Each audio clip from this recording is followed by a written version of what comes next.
Hello and welcome to the next to last 2-minute drill summing up the 2021 legislative session. Obviously we're here in front of the State House and the Capitol grounds, so we want to run through most of the major events of the session. Not all of the issues are wrapped up. Energy is the one issue which is very, very important that has not been settled yet. But let me go ahead and talk about the budget. Somewhere between $42 or $43 billion is going to be spent, and there are some good things in there. There are some bad things about that budget.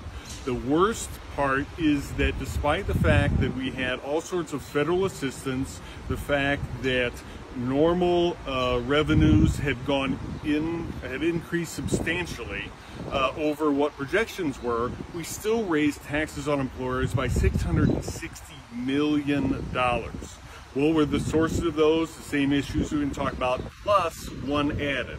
First of all is the net operating losses. These are businesses that are coming out of COVID recession that have an awful lot of losses due to the fact that they were operating at 10, 15, 20% of normal demand. They've got these huge losses, and as a result of this budget, they're going to go ahead and pay higher income taxes. That's a terrible decision, really pounds manufacturing. The other issue is also accelerated depreciation. This was really good for manufacturing. It was passed in 2017 in the federal tax reform. But unfortunately, we've decoupled from that, and we no longer get the state tax benefit from that. We also have double taxation of foreign dividends, a suspension of the roll-off of the corporate franchise tax, which punishes in-state businesses. So the tax decisions were terrible as a result of this.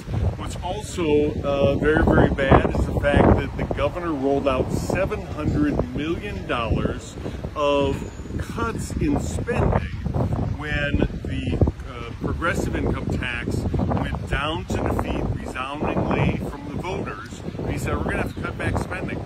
None of those cuts are in this budget. So all we did was raise taxes on employers, especially those that are struggling to come out of the recession. This is a terrible, terrible tax and spending budget that's before us, yet here it is. That's what we face here.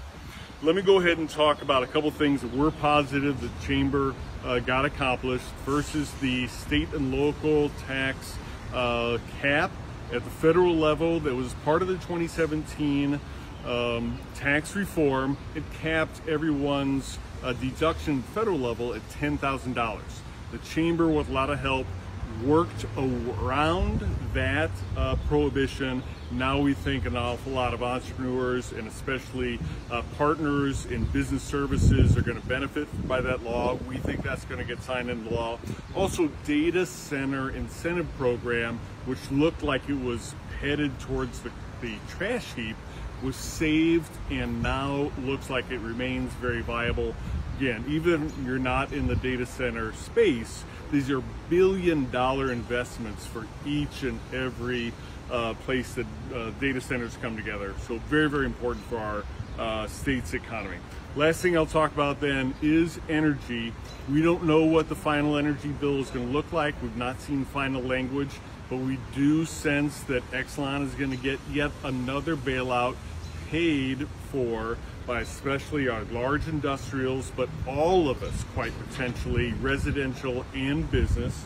There's also an extra $1 billion in green projects that all of us will pay, residential and business, and all sorts of other cost increases that are in there.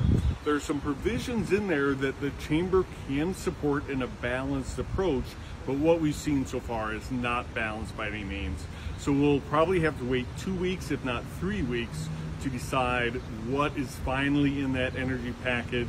But right now, the trend line is not good. We can only prevail upon legislators to make a much more balanced energy bill. And we'll talk to you about that more when we know more. Thank you.